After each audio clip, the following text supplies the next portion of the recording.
the idea is that if you have a matrix, then you can, and you wiggle its entries, then you want to know what happens to the eigenvalues.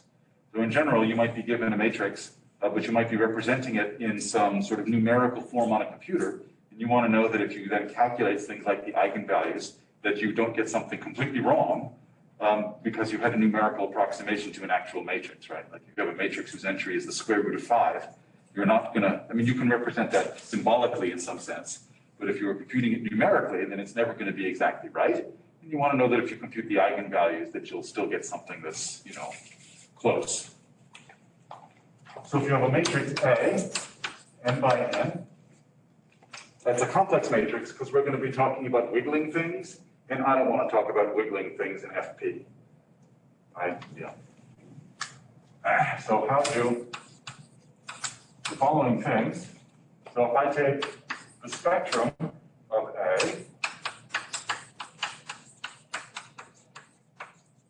it's called the spectrum of A, then that's going to be, the easiest way to say it is the roots of the characteristic polynomial piece of A. By the way, what kind of object is this thing that I've just written down here, the roots of PA? That's a multi-set. This is a, say it again. Eric, what? Wait, is this a set? Is it just a multi-set then? Yes, this is a multi-set, exactly. So I don't have a specific notation for multi-sets. In 221, what I did was I just left off the squiggly brackets. So I just left it like this. There you go. That's a multi-set now. And the point is that it's, you know, the roots, the eigenvalues can occur with multiplicities that might not be 1. So I really don't want just the set of eigenvalues. I really want the multi-set of eigenvalues. That's the most meaningful thing. Okay, compare that to lambda, that is the spectrum of A tilde. Where here A tilde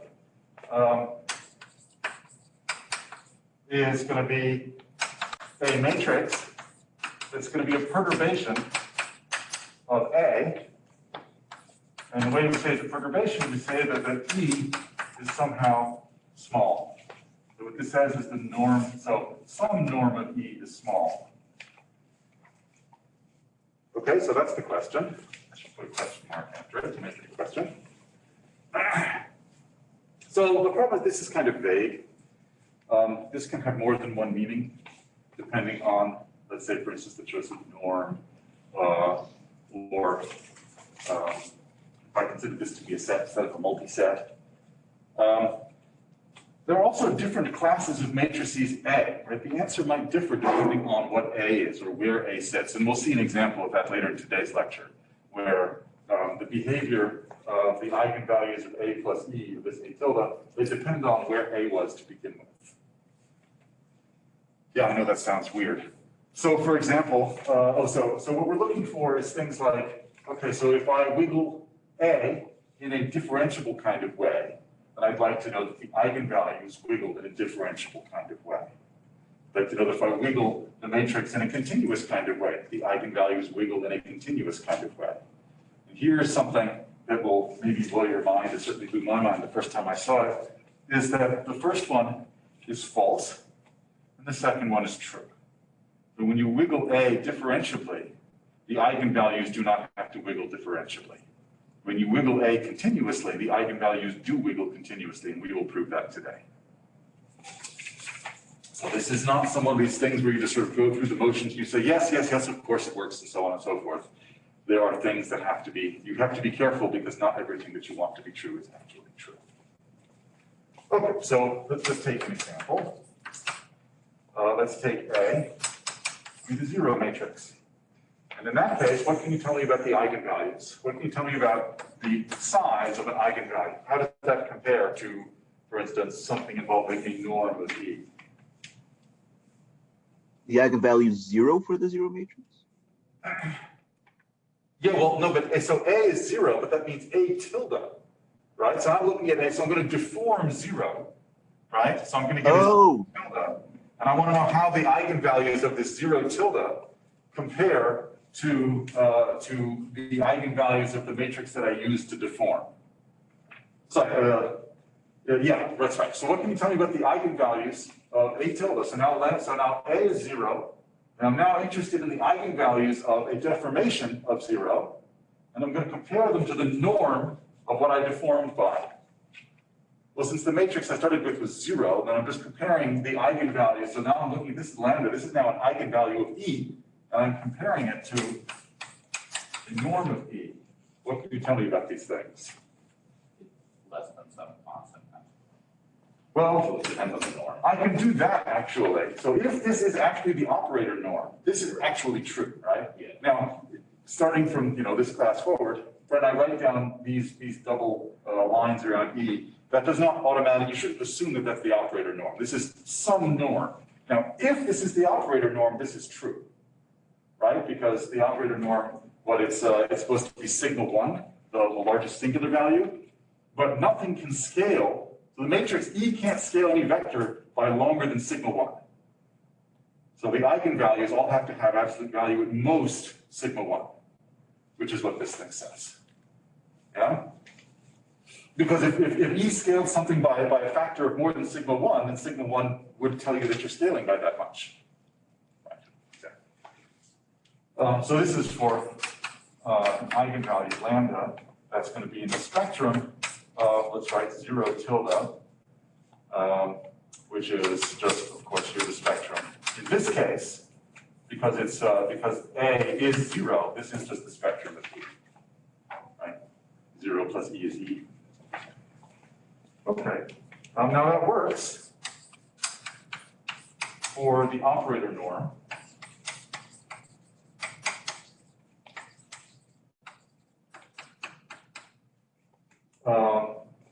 What about other norms?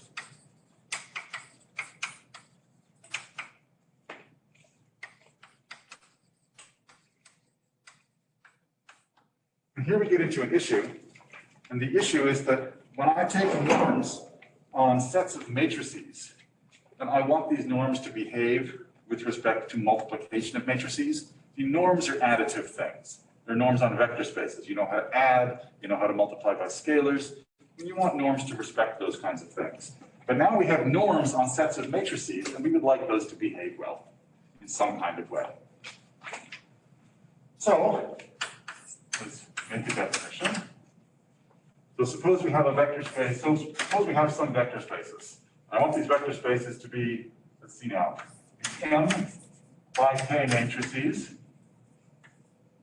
or maybe be K by N matrices, or maybe the M by N matrices. Now, what can you tell me about these three collections of matrices? What's the relation between them? They're well defined when you for matrix multiplication. That's what you were going to say? Yeah, that's right. You can take one of these and multiply it by one of these, and you get one of these. Right? That's the whole point. Yeah, you cancel the K in the middle. Physics, I forgot what that's called. Contraction, right? It's called contraction of indices. Okay. So suppose we have norms.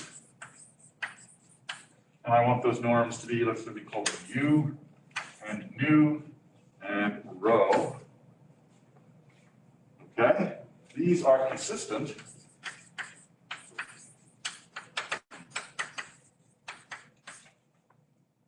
If rho of AB is less than or equal to mu of A times nu of B.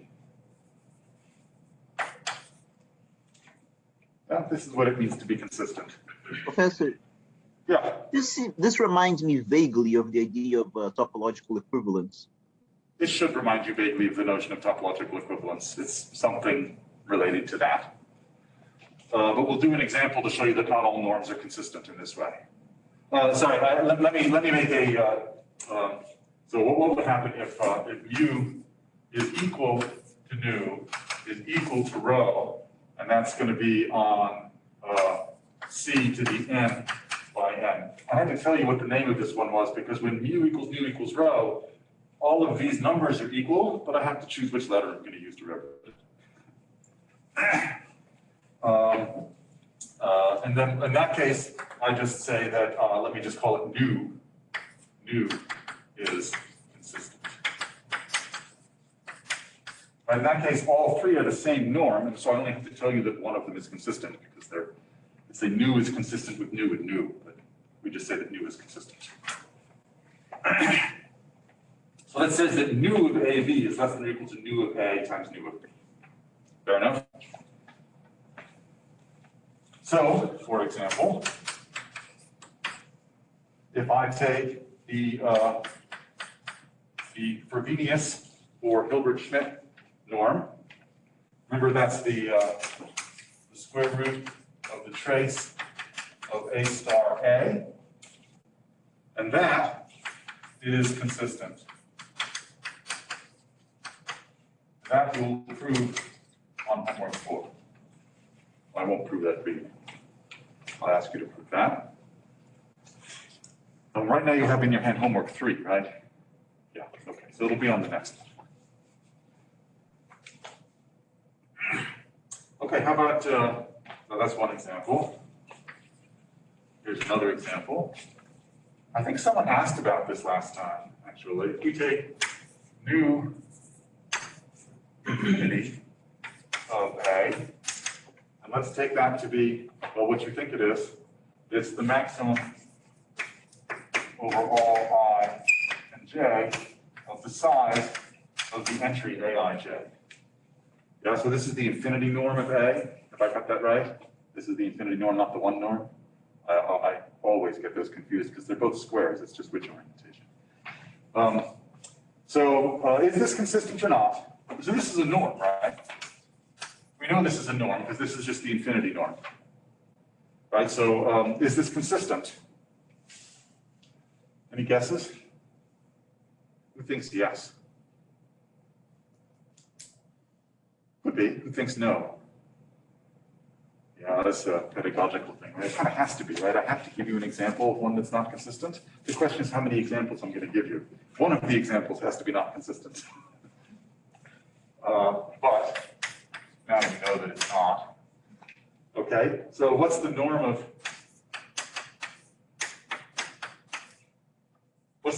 this?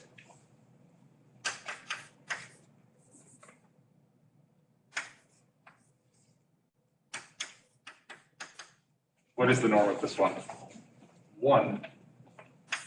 Okay, and what's the norm of A squared?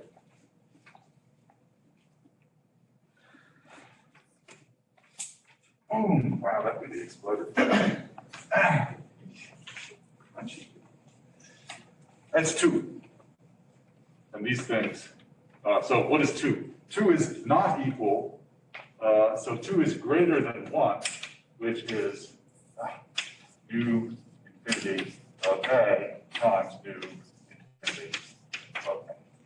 Right, so this one is not consistent. It doesn't behave well with vector products. It's good with sums, but not with products. Okay. I mean, you should think things like operator norm, right? How does operator norm behave, right? Think of what that says. Operator norm tells you how much a matrix can, how much a linear transformation can stretch by. So if you stretch by one and then you stretch by another, the biggest stretching you could possibly do is to stretch by the maximal amount that this one does and then stretch by the maximal amount that this one does. Right? That's a hand-wavy but completely precise proof of the fact that, that the operator norm is consistent. Right? You can write down symbols to make that the case, but that's the whole point. Okay. So here's a. I have a question about notation. Like, Yes. the example, like, why do you write A equals to 0 matrix equals to absolute lambda? Oh, sorry.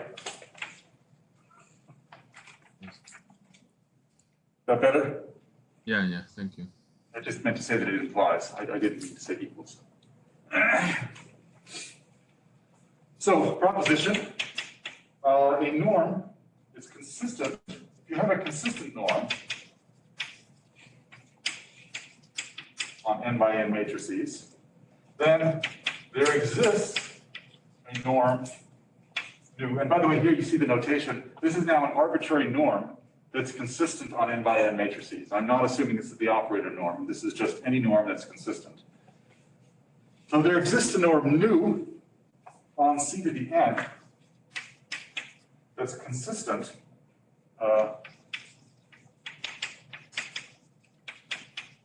with this given norm. And what does that mean? That means that if I take the norm nu of ax, then that's going to be less than or equal to the norm of a, whatever that was, times nu of x. And that's what I mean by consistency here.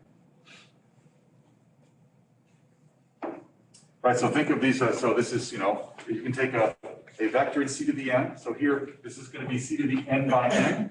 This is going to be c to the n by 1, right? And then you take the product, and that's going to be c to the also n by 1, right? Right, so that's the norm of a vector. That's the norm of a vector. That's the norm of the matrix. Okay.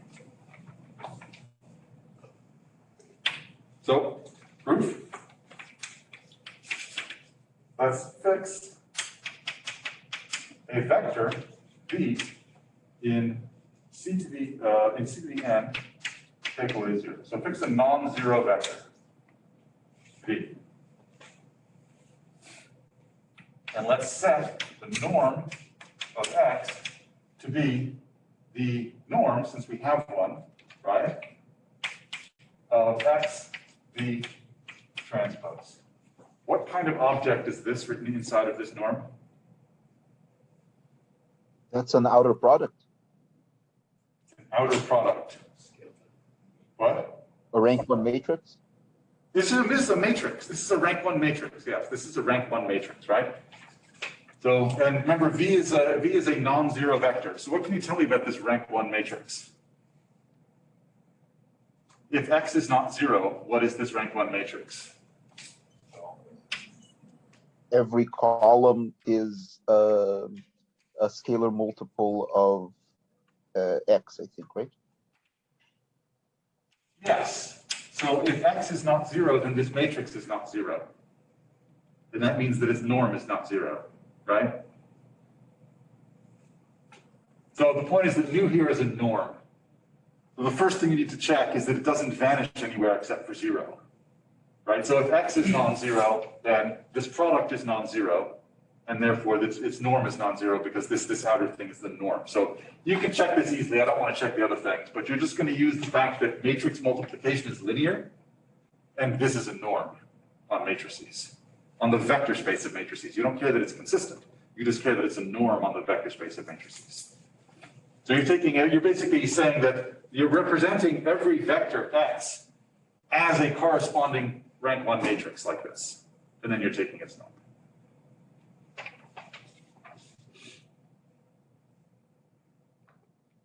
Huh.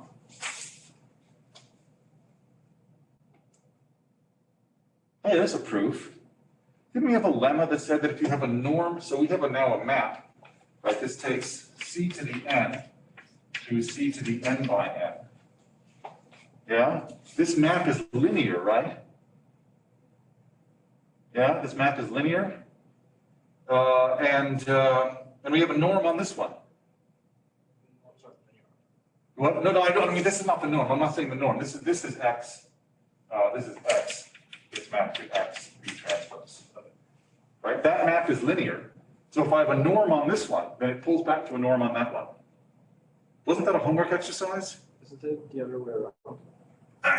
It can't be the other way around, can it? This is injection, right? That's the whole point about it. Its kernel is 0. Yeah? So this makes c to the n, and this makes the set of vectors into a subspace of the matrices. So the restriction of a norm to a subspace is a norm, right?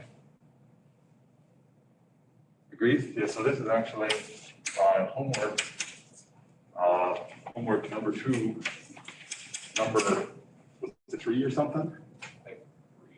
I think it was, what, 3, 5? Well, it was, yeah, but it was like a bunch of things using that. Anyway, the point is, you've already proved this in the homework, so actually you don't need to check it again. You can just check that this is an injective linear map.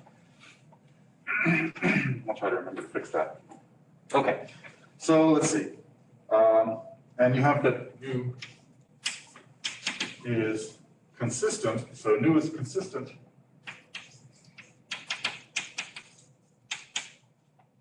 with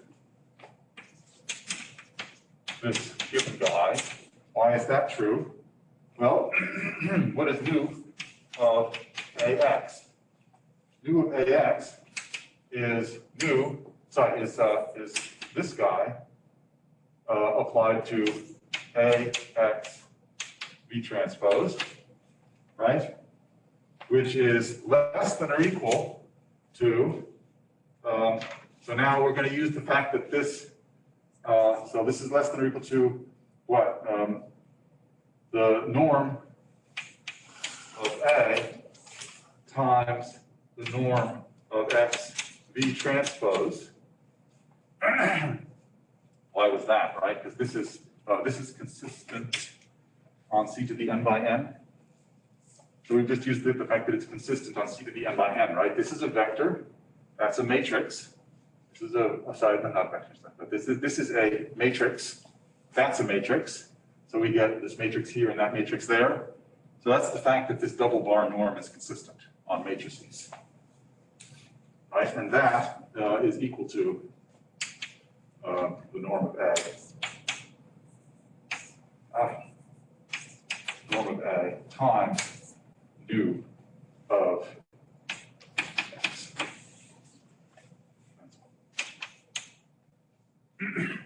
Yeah.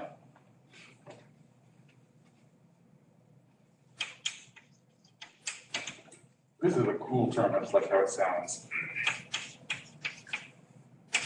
Ooh, definition. A in C to the n by n has spectral radius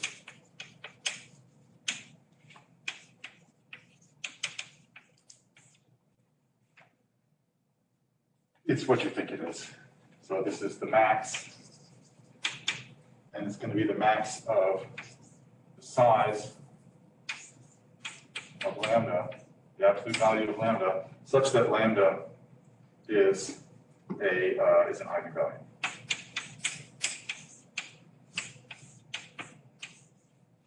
I should have introduced the notation capital lambda way earlier, so that I could prevent myself from having to write the word eigenvalue.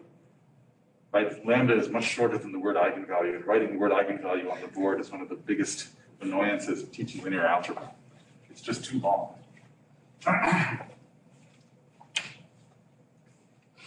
Okay.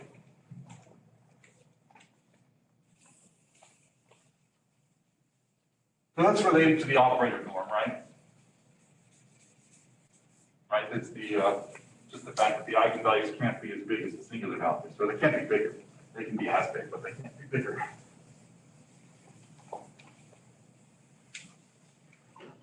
Okay. So the theorem is that if you have a norm that's consistent on n by n matrices, then the spectral radius, did I define this actual letter? Yeah, rho A. Okay, the spectral radius, rho stands for radius there. That's less than or equal to the norm of A. And that's going to be for all matrices. So all you need for this is consistency.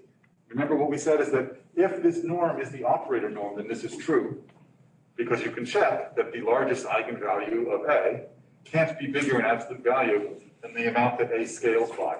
And that's the biggest singular value. So this is true for the operator norm because we could just check it. And then the question is, why is it true for now an arbitrary consistent norm? So the proof, like many things here, is not very long. So let's pick nu consistent with this given one. Let's do that by the proposition. So if lambda is an eigenvalue of A, then let's say AX is lambda X, so that means X is an eigenvector. Or if it's not zero, that's an eigenvector, right? X could be zero at the moment. But then let's just make a calculation. What is the absolute value of lambda times nu of X? So remember properties of norms? The absolute value of lambda times nu of X is the same thing as nu of lambda X.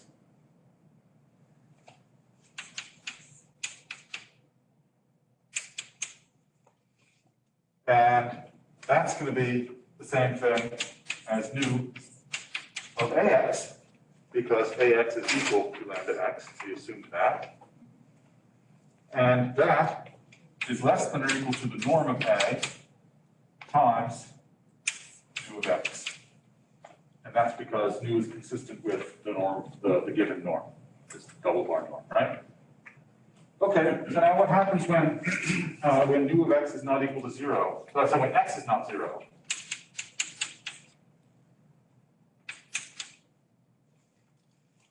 So when X is not zero, let me do it this way. Let me look at this one and that one. Okay, now remember, lambda is an eigenvalue, so there is an eigenvector, so I can choose an X not zero satisfying this, right? When that happens, the only thing I care about, really the only thing I care about now is that that's non-zero and that's non-zero.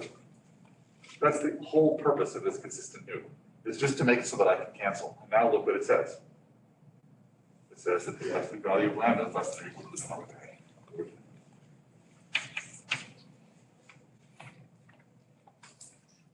Right, Q.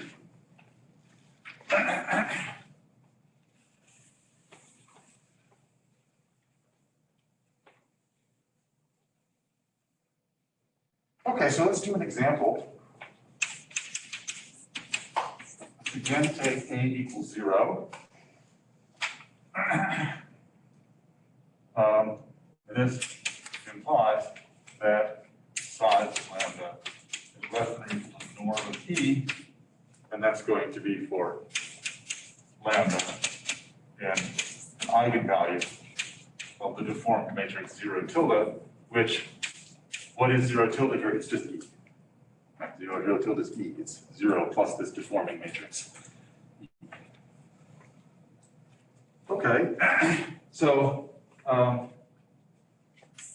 0 tilde is what? That's 0 plus E, and that equals E. So let's suppose, just for the sake of argument, that the norm of E is something like 10 to the minus 8. Right? So suppose you have a really small matrix, right? So you think you're 0, you have the matrix 0, but your matrices tend to be filled with things that look like integers, maybe. And you're deforming it by something that's got, it's 0.00000, how many? 7 zeros and then a number, right? Or 8 zeros. Okay, then what can you tell me about the eigenvalues? Right, so this is just for the sake of argument. Then the spectral radius of 0 tilde is going to be less than about 10 to the minus 8, right? So this is that when you deform the 0 matrix, the eigenvalues deform by about what you deformed by, yeah? Okay, so let's do another example. So that's one. Here's another one. Let's try A being this matrix here, 0, 0, 0, 0, 1, 1, 1, 0, 0, 0. Like. So what is that? That is a Jordan block of size 4. It's a nilpotent Jordan block of size 4. You can say that and everyone goes, yep, there you go. Okay. So what can you tell me about that? So let me take E to do the following matrix. Let's just put an epsilon down there and then 0 is elsewhere. Okay, so I'm just going to stick an epsilon in the lower hand corner of that, right? So if I were smart about this, I would use color. The time it takes to take off the chalk is probably less than the time it takes to make the matrix, but there it is. Okay, let's use red. So let me put a tilde over there and an epsilon over there. Right? Okay. So what can you tell me about the spectrum of A tilde?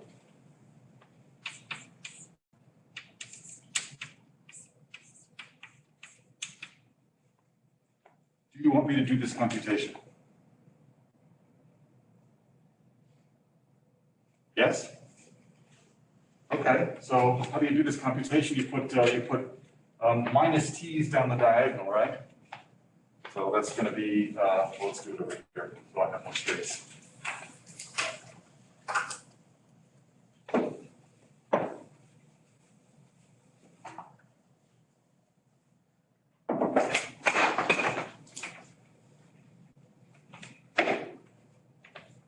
Okay, so let's see.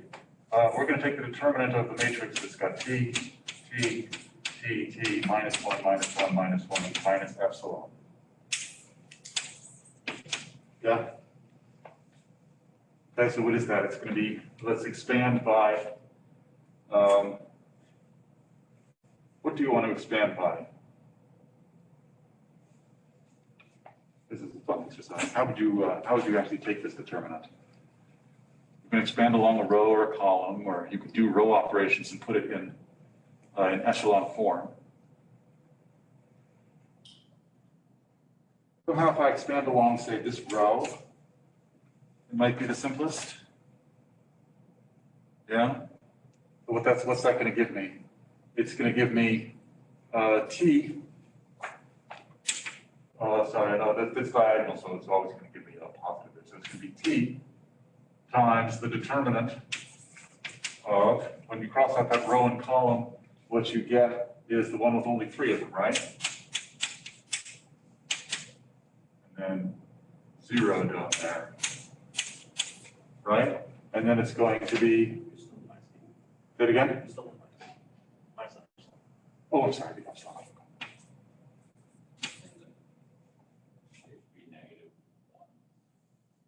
Say it again? Should be -1. And it's going to be plus minus 1 times something. So it's going to be minus 1 times something. Yeah, I just mean on the diagonal of that. Oh, I'm sorry, these are minus 1s. Okay, and then we're going to get minus 1 times another determinant, right? So that's going to be plus the determinant of what you get when you cross out this row and column. You cross out that row and column, you're going to get, let's see now, the top row is going to be t, and then minus 1, and then 0. The next row is going to be 0, minus 1, 0, and the next row is going to be epsilon, 0, t. Is that right? 0, 0, 1. Sorry, where? 0, 0, minus 1.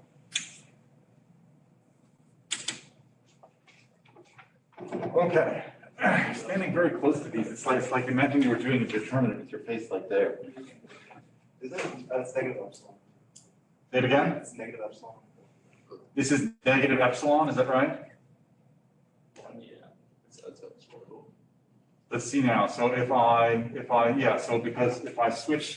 put this column over there, then it becomes minus 1 epsilon. Is that the point? No, just like from the original. From the left was you had a negative. Oh, this one. No, just look at the, like, Left-hand side. There's a negative epsilon. Oh, minus, oh, sorry, this should be minus epsilons in both cases. I see. Yeah, but nonetheless, if I switch this column to be over there, right? Does that help? It does not help. I think maybe expanding along first column is easier. Expanding along the first column of this one or this one? I mean, this one's got a 0, -1, right? What the first one? For the I first, mean, the original matrix. the middle matrix, the first row, I think it's T00. The original matrix. T00. So I didn't want to cross them out because if I cross them out, then when I do the other one, it gets confusing. But now we can verify this one 0, T -1, and negative epsilon 0T. Is that correct now? Good.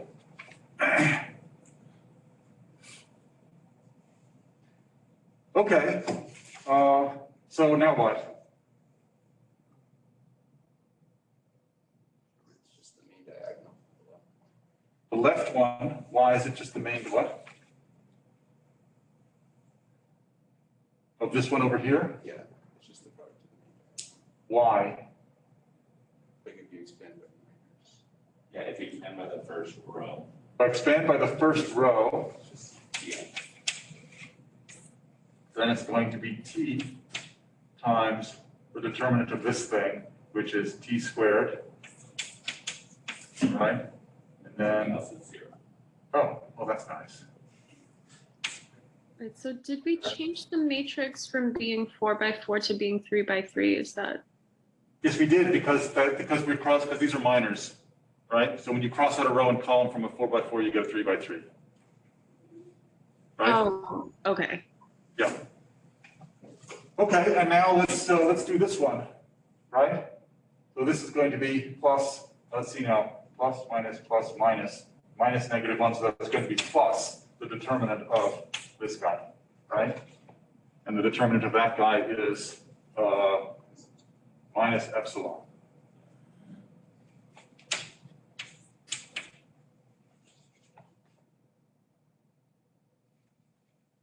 Okay, so this is now t to the 4th minus epsilon. What are the roots of that?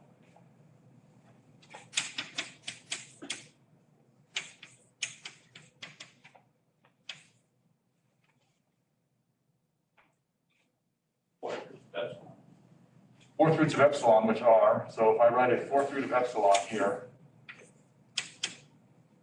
Like the fourth root of the real part times the roots of unity. let's just do plus or minus that. So this is the positive real fourth root of epsilon, okay? Yeah? And so then let's make that, and then plus or minus I, that's the fourth root of epsilon. Fair enough? Okay, good. So what can you tell me about the size of that? So if epsilon is about 10 to the minus 8, what can you tell me about the spectral radius of A tilde?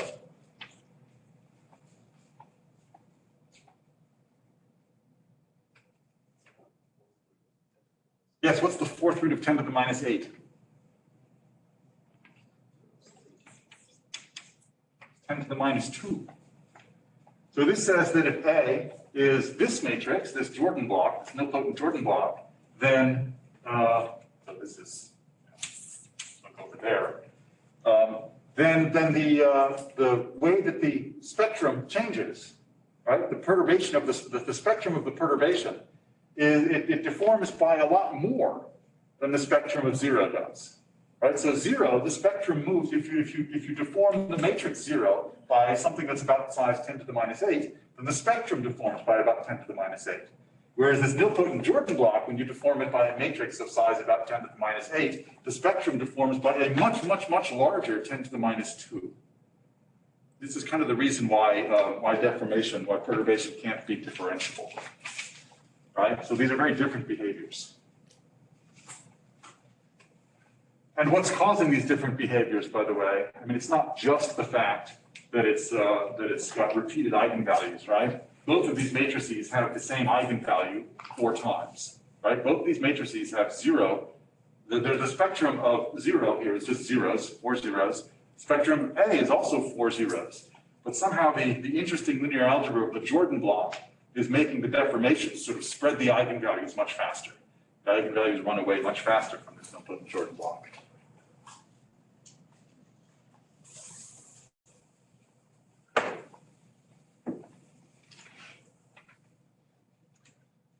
Okay, so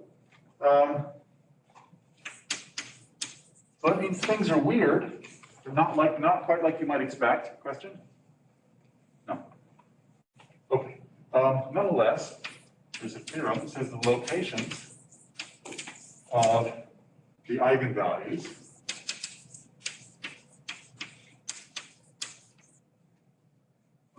those are continuous under perturbation.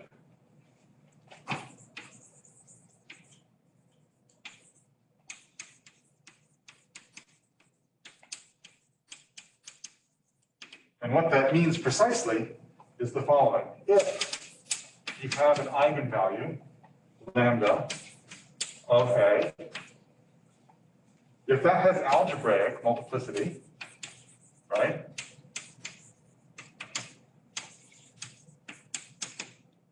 If that has algebraic multiplicity A of lambda, which is m, that's just some number, it's an eigenvalue, so it has an n at least one, that's all we know. And if you have any, gosh, this says any norm. Let's go through the proof and see if it uses the norm as consistent, which I doubt that it does, but if it does, then I'll add the word consistent in there, both here and in my notes. And epsilon sufficiently small. And the way we write epsilon sufficiently small is we say epsilon less than 1. That means that it's a positive real number, but it's sort of sufficiently small. Epsilon less than 1, by the way, does not actually have to be a number that's less than 1. Right? If you give me your matrix, it could be that your matrix is filled with entries like 20 million and 378 billion, that kind of thing, in which case epsilon equals 1 or epsilon equals 10 probably works. But epsilon less than 1 is just a shorthand for is sufficiently small. But sufficiently small might be what we would consider to be a big number. It just has to be sufficiently small. Then there exists some positive delta. Yeah, this is reminiscent now of calculus classes, right? So given an epsilon, there's a delta such that if the deforming thing E has norm at most delta, then the ball of radius, or the disk of radius epsilon around lambda contains exactly m eigenvalues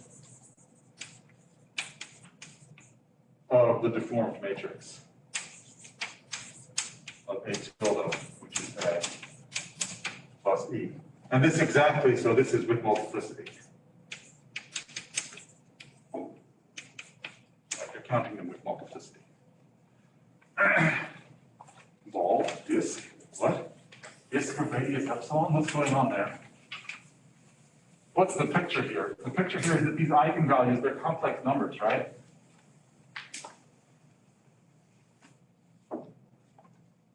Yeah, these eigenvalues are complex numbers. So I guess I can draw it over here. It doesn't take much of a picture. But here's your complex plane, and there's your lambda in there. And the point is that your lambda of A tilde, right, has, yeah, so if it's, ooh, I don't want to drop the color chalk. That would be a waste. So if the algebraic multiplicity here is, let's say, 6, then when you deform, then you have exactly 6 dots inside of that disk. Right, so this is radius epsilon. Right? That's what it's saying. Exactly 6 dots. Now, it could be, you know, it could be that, that one of the dots, that there's only 5 dots, and one of them is counted with multiplicity 2. It could be there's only 3 dots, and one of them is counted with multiplicity 2, and one of them is counted with multiplicity 3. That would still be okay. Right? The point is that there's 6 red dots in here, Just because some of the red dots sit on top of other red dots, that's not important. So there should be really a 6 next to that white dot. Yeah. So what is the value of this theorem? If we start with a radius of 0 and we gradually increase it, we are anyways going to increase the number of those that get inside the circle. No, they're not getting inside, they're staying inside. The point is that you had 6 white dots that start off at the center of this disk. Yeah. If I now deform the matrix, then the dots, they move away from that center, or they could move away from that center, but they don't leave this disk. So no matter which epsilon I choose, no matter how small this disk is, I can always choose a delta such that all deformations of size at most delta keeps the eigenvalues inside that disk. Okay. That makes sense? Yeah. Okay. Now, the proof is interesting. Is that possible? Is that possible? Like when you perturb the matrix, then the perturbations, other eigenvalues can fall into this circle. No, that's part of the statement. Is that if I choose the perturbation to be small enough, then no other eigenvalues will enter this disk. All the things, that's the easiest one to, so what the statement of the theorem says, that's the easiest one to manage, because if I have some other lambda prime over here, I would just choose, whoops. If I have some other lambda prime over here, I would just choose my disk, or I just choose the disks so that they're disjoint. Right, it's for all epsilon sufficiently small, so I can always make sure that the disks around the various eigenvalues are small enough so that they're disjoint. And now the statement says that the eigenvalues here don't leave this disk, the eigenvalues here don't leave this disk, so the ones from here can't enter there. Yes, thank you. Yeah. Okay, so the proof uses something that a lot of you probably haven't seen. Raise your hand if you've taken Math 333, complex analysis. Okay, there are 2 as far as I can tell. I'm not seeing any other raised hands. Okay, can either of you state Rouché's theorem?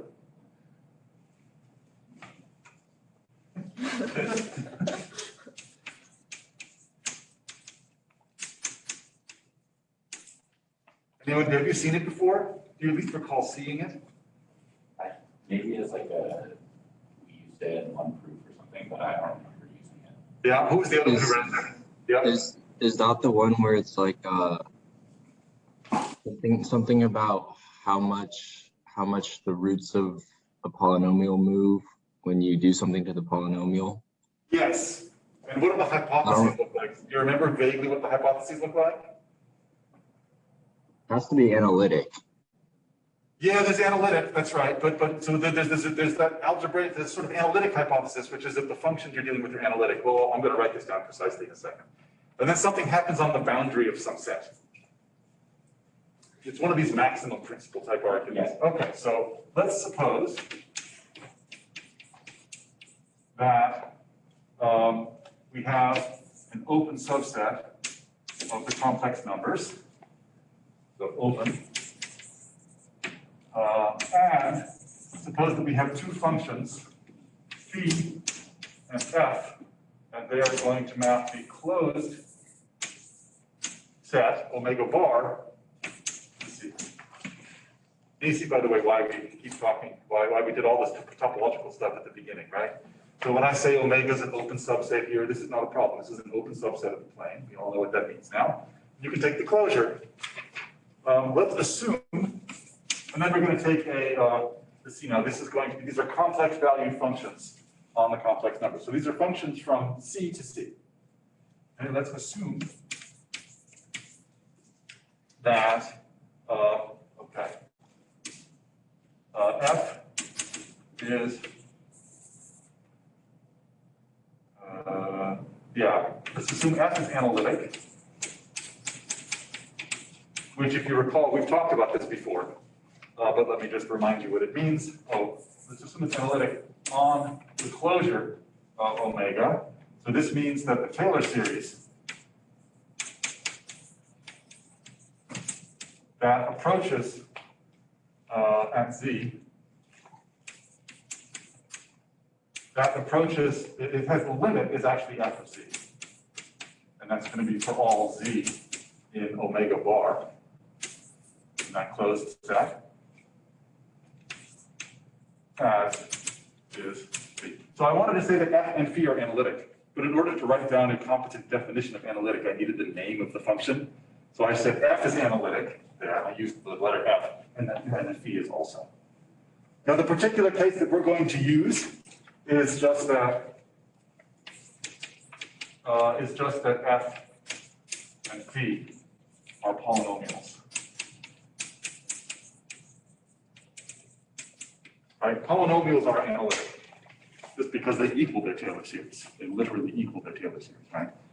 Because after finitely many derivatives, there's nothing else left.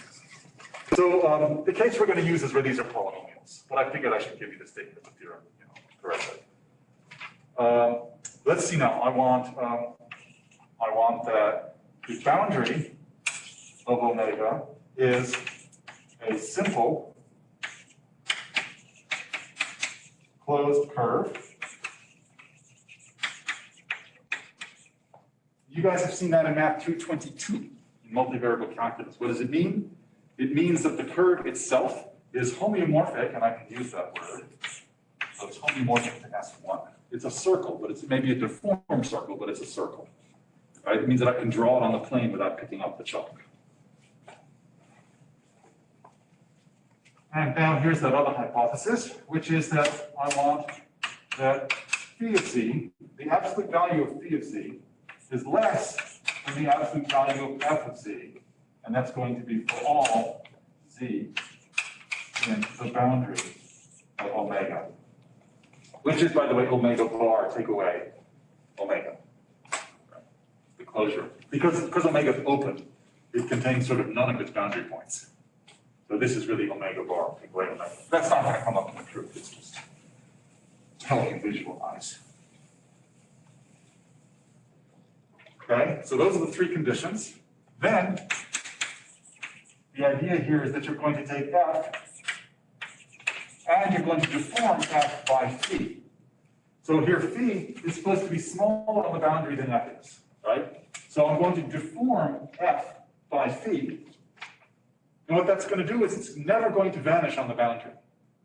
Think about that for a second, right? So I'm comparing f to f plus phi because phi is an absolute value less than f on the boundary. Then when I deform f by phi, I'm never going to accidentally vanish on the boundary. Right? The most I could change this absolute value by is this absolute value, and so it can't get to 0. So what this says is if I deform by something that doesn't force a 0 on the boundary, and can't force a 0 on the boundary by sort of any scalar multiple of this, by any smaller scalar multiple, right? So if I'm deforming by something that's small on the boundary, so that I can't force a 0 on the boundary, then all the roots have to stay inside. That's what it said. Then f and f plus phi have the same number of roots inside in omega. That's counted with multiplicity.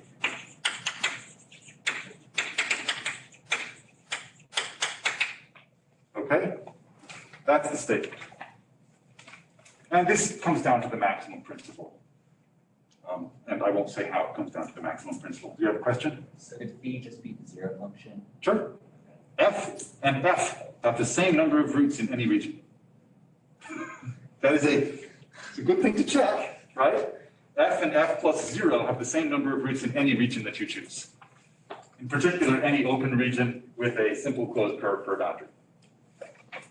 So let's do another example, because this example is more telling. It's sort of more descriptive of what's actually going on. So let's take f of z to be z to the n. That has a bunch of roots at 0, right? And let's take that on omega bar, which is going to be the ball or the disk for radius 1 centered at 0. So now we're looking at just this picture over here. Like this. So that's 1, that's I, so we're taking this. Yeah? So now we've got this one occurring n times. Yeah, 0 is a root with multiplicity n. Agreed? Okay, so let's take phi of z. Let's let that be epsilon times z to the j. And that's for, and here's the kicker, for any j in n. There is no reason why j has to be less than n. This is any j will do. Why is that? Because then z to the n plus epsilon z to the j has n roots in omega whenever epsilon is less than 1. I don't mean less than, I just mean less than 1. Yeah, because look at the boundary of this circle. Right? What is the absolute value of z to the n on this circle? On this circle, that's the absolute value of z equals 1.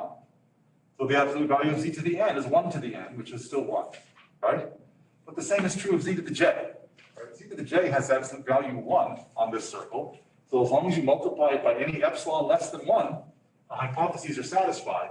You're deforming f by a function phi that is small, that is smaller on the boundary than f is. Okay.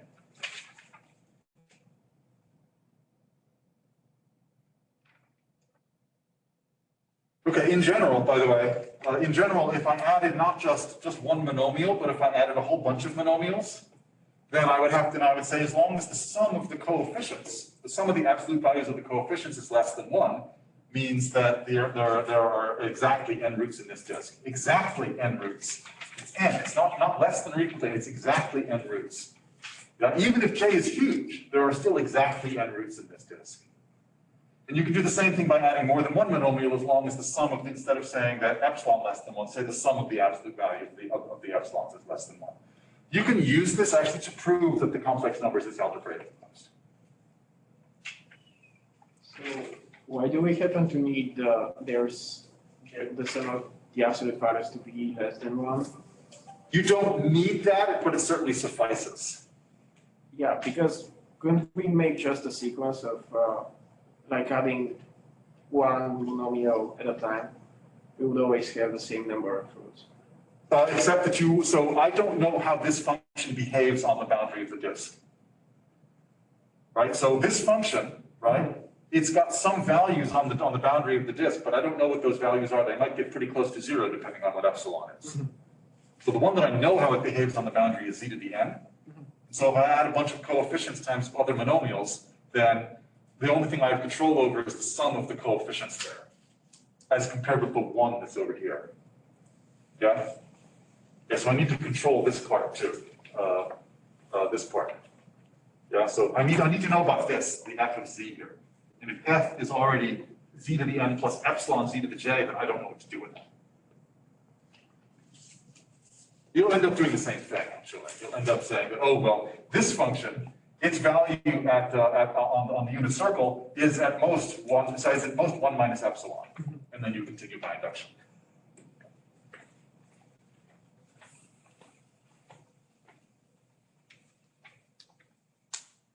Okay. Here is a lemma, which is very pleasant. And it says that the function that takes a matrix to its characteristic polynomial is continuous. It's a continuous function from c to the n by n to Pn, which is polynomial of degree less than or equal to 10. Remember in 221 where we did these examples that polynomials are a vector space and so on and so forth? Well, we're using that now. These are polynomials with complex coefficients. And this is a vector space of dimension n plus 1. And the association that takes a matrix to its characteristic polynomial is a continuous function. Advanced linear algebra, that's what they call this course, right? So I'm assuming that when you look at this, you're like, oh, that's a vector space. Yep, that's a vector space. Yep, and I can take this function, and I need to know what it means for it to be continuous. That's kind of why we had you take 222 for this. I want you to be comfortable with the notion that you have a function from a, that's what is 2n squared real dimensional space to a, let's see now, 2n plus 2 real dimensional space, and I want you to say that that's continuous. Yeah. That mapping isn't a homomorphism, is it? No, it's not linear. What is it instead of linear? Non-linear? It's nonlinear, but what kind of nonlinear?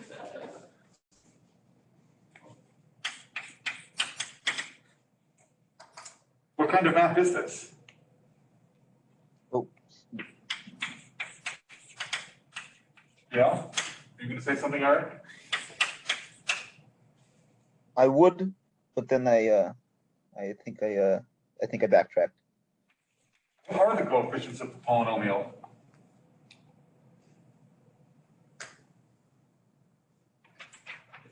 Complex numbers. Special function. I need to know about the entries of A, right? They're functions of the entries of A, right? They are the symmetric functions of the roots, but the roots, remember, we're talking about the roots here, and we know that we're trying to prove that they vary continuously. What do we know about the characteristic polynomial as a function of the entries? What are the coefficients? What do they kind of look like? Products and sums. Products and sums, otherwise known as? They're polynomial functions. Polynomials are continuous. Done. Everyone agreed on this? Right? The coefficients of the characteristic polynomial, you take ti minus a, and you take a determinant, but the determinant, all of the coefficients you get are just polynomials, they're sums of products of the various entries of A. That's a continuous function of A. Each of those is a continuous function of A. That's all you need. That's it. That's the whole proof of this one thing. Very close. Now let's do the proof of the continuity theorem.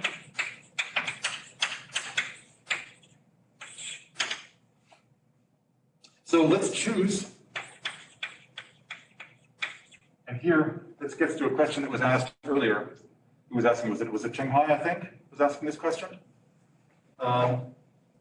Let's choose epsilon so that omega bar, and that's going to be V epsilon bar, that's a closed disk of radius epsilon, has no eigenvalues other than lambda. So eigenvalues of A other than lambda, right? So this was the question that was asked before. We just make sure that the epsilon is small enough so that it doesn't contain any of these other lambda terms. So the lemma implies that P A tilde approaches PA as A tilde approaches A. That's what it means for the characteristic polynomial to be continuous, right?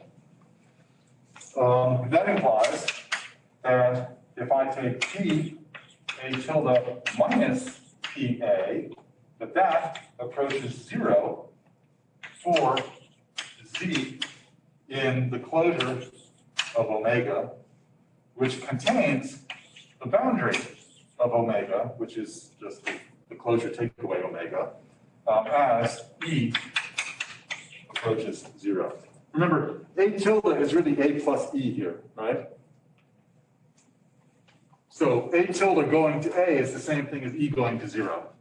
So the E going to 0 is the same thing as A tilde goes to A. Yeah? Leave up those pictures. Might want to point to them again. I don't know, but I might. Okay. So, what am I saying? So we're looking at now the values of the characteristic polynomial of A tilde and the values of the characteristic polynomial of A. What is Z? What is what? What is Z? What is E? Z. E, this E? Like Z. Oh, Z. Z is a complex number. Like, how does it relate to PA tilde minus PA? PA tilde is a polynomial of in one variable. It's a function of one variable. Think of Z as a variable eigenvalue.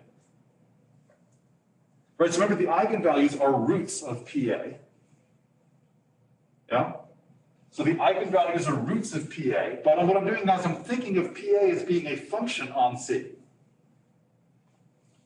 It's a polynomial, right? Its roots are the eigenvalues, but you can plug in anything else to the characteristic polynomial also, and you get some complex number. So PA tilde minus PA is It's a evaluated at Z.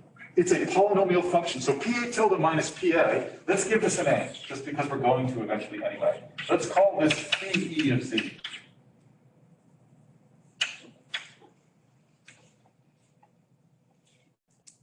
Right, so this is the characteristic polynomial of A tilde minus the characteristic polynomial of A. That is, Just a polynomial. it's just a polynomial. This is some polynomial in one variable called Z. Or this is not one variable, it's a one variable called T, but you can plug in any complex number that you want. But do we need this? Yes. Yeah, because we're going to view this now as a function on this disk. But PA tilde minus PA is going to go to 0 anyways. It's going to go to 0. Yes, that's the point. It's going to go to 0, but we need to know how it goes to 0. And we are just restricting ourselves to the boundary. At the moment, we're restricting ourselves to the boundary because, look at Boucher's theorem. It says, so this is the phi. Remember, this is phi. And I'm going to want f of the PA of C. Okay, so I'm going to take the characteristic polynomial and I'm going to add in, stupidly, PA tilde minus PA. So the point is that f plus phi is equal to, right, f plus phi, stupidly, is equal to PA tilde. Just stupidly, right? Because one of them is PA and the other one's PA tilde minus PA. That was the whole point, yeah? So the point is we're going to take our f and we're going to say how it behaves on the boundary of this disk. But more importantly, we're going to look at this guy, this phi, and see how it behaves on the boundary of the disk. And the point about it going to 0, Yvonne, exactly right. The point about it going to 0 is that if we take E small enough, then this function will be bounded by something small on the boundary. That's the idea. But just for the record, if we delete the part for Z on the boundary, do we lose anything? Like, aren't those two lines equivalent? They are because of the maximum principle. There's a theorem from complex analysis that says that any analytic function takes its maximum value on the boundary. So yes, it's true that you could delete that, but I didn't want to have to tell the class that. The last but one line and the last line, aren't we just moving the right side to the left with a minus Yes. sign? Yes, that's all we're doing. So do we need for Z to be on the boundary? Well, I only care about it on the boundary Yeah, because that's what the hypothesis of the theorem means. okay. But we don't necessarily like restrict it to the boundary. It works if it's not on the boundary as well, right? It is true, yes, but I'm going to apply Boucher's theorem. So I'm trying to verify the hypothesis of a theorem that I've got. So I'm only writing down what I need. In fact, this is true for all Z. I mean, this is not an if and only, right? This is just as implies. So yeah, it implies this on the boundary. It is true elsewhere in the entire open set, but it's in particular true on the boundary, which is where I need it in order to apply Boucher's theorem. Yeah, good. And it's true, by the way, even if you had nothing else on the board, this statement, just this last line, implies that it approaches 0 on the inside too, by the maximum principle, if you've seen that before. So yeah, complex analytic functions are quite rigid. Okay. So let's see now. So the boundary of omega is compact. It's closed and bounded, right? It's closed because it's the complement. You take a closed set, but anyway, it's closed because it's it's this omega bar take away omega. Omega is open, so omega bar take away omega is closed. And it's bounded because because it's a simple closed curve. So it's a continuous image of a, oh, that's enough, right? It's a continuous image of a compact set, so it's compact. Not going to say it, right? A simple closed curve is the continuous image of an interval. An interval is a closed bounded set, therefore the image is also closed. Okay. So this implies, I claim, that f of z, which we've already defined over here, that's PA, right, PA is bounded away from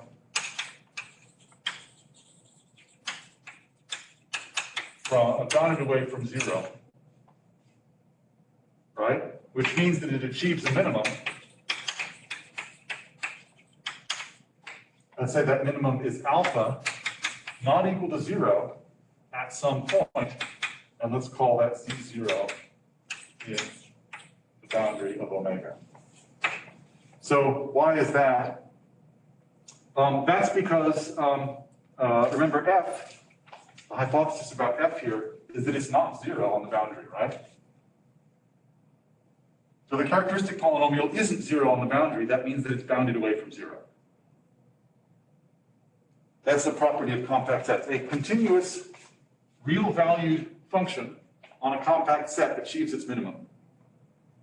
We've used this a bunch of times, right? And its minimum is not 0 because f doesn't vanish on this boundary. Okay. So again, this is compact, the boundary. This implies that there is some positive delta with the absolute value of phi e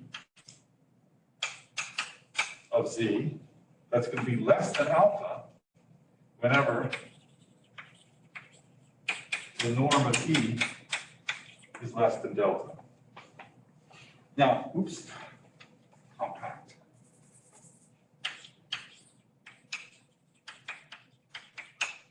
This uses the compactness again. And the way that I see that it uses compactness is by the Heinel-Borel theorem, which says that every open cover has a finite subcover. I was going to go over that in class, but we've spent time talking about other things.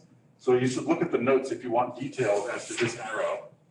It's standard point set topology of compact sets, but it's worth going into, and it's the purple lines at the bottom of the lecture notes for this bit. But the point is that there is a single delta such that this function is less than alpha whenever this e is small. What did we know, actually, just to start off with? We know that phi, right?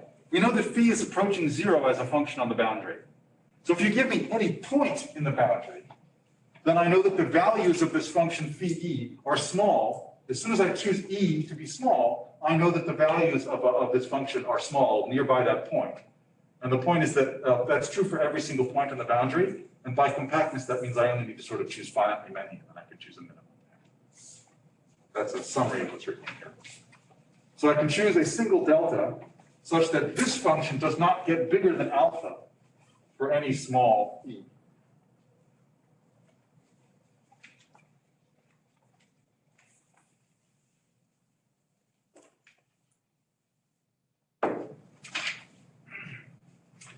So then Rouché's theorem, which I've just erased to the left of it,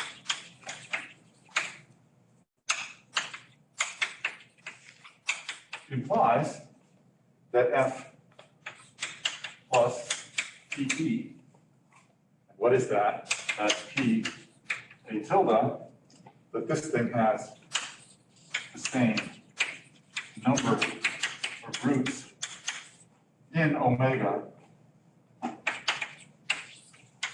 as f.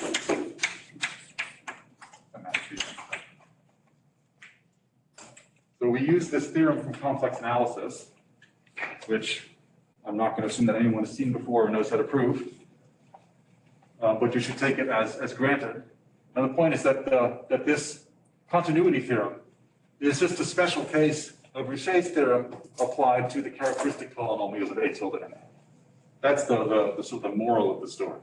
Rouché's theorem says when you deform a polynomial by some other polynomial that's small in the appropriate locations, then you don't change where the roots are.